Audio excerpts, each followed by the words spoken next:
വബൈനല്ലാഹ് അഹ്സനല്ലാഹു ഫീമാ ബൈനഹു വബൈനന്നാസ്. അല്ലാഹും ഓനും തമ്മിലുള്ളത് ശരിയാക്കുക.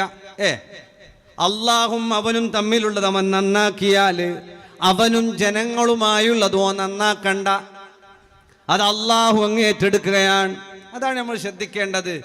ആൾക്കാർക്കെല്ലാം നമ്മളോട് വെറുപ്പാണ്, ആൾക്കാർക്കൊക്കെ നമ്മളോട് അസൂയയാണ്, ആൾക്കാർക്കൊക്കെ നമ്മളോട് ഭയങ്കരമായിട്ടുള്ള കടുപ്പമുള്ള വിദ്വേഷമാണ്, വൈരാഗ്യമാണ്.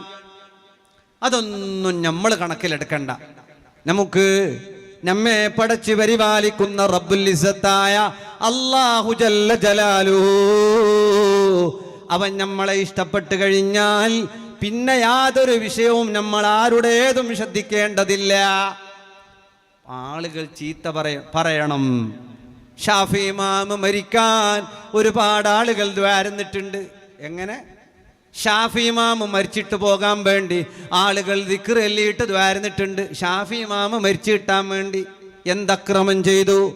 മൂലക്കുരുവിൻ്റെ അസുഖം ബാധിച്ച് പാത്രം കസേര ഒട്ടയാക്കി പാത്രം വെച്ച് ക്ലാസ് എടുത്തു കൊടുക്കുമ്പോ രക്തത്തിന്റെ തുള്ളി ഉറ്റുന്നത് ഷാഫി ഇമാമിന്റെ ശിഷ്യഗണങ്ങൾ കേട്ടിരുന്നു.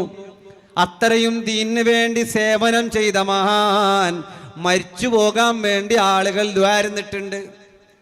ആളുകൾ നല്ലത് പറയൂന്ന് നിങ്ങൾ വിചാരിക്കുക വേണ്ട. ആളുകൾ ഇന്ന് നല്ലത് പറയും, നാളെ ചീത്ത പറയും. അത് മനുഷ്യൻ എല്ലില്ലാത്ത നാവാൻ. എല്ലില്ലാത്ത നാവ് എന്തും പറയും, ഏതും പറയും. അങ്ങനെ എന്ത് പറഞ്ഞാലും ഏത് പറഞ്ഞാലും നമുക്കത് പ്രശ്നമാവരുത്. നമ്മുടെ ഈമാൻ പൂർണ്ണമാണോ? നമ്മുടെ ഈമാൻ പൂർണ്ണമാണോ? നമുക്കതൊന്നും പ്രശ്നമല്ല. ഹത്താ യറാനാ സംബിബിലിം മുസില ഫയകൂനു മദ്ഹൂഹും വദമ്മുഹും സവാ ലം യഖ്ശ ലൗമത ലായിമിൻ ഫീ ദിൽ ഉലാ. ആളുകൾ നല്ലത് പറയട്ടെ, ചീത്ത പറയട്ടെ, സാരല്ല.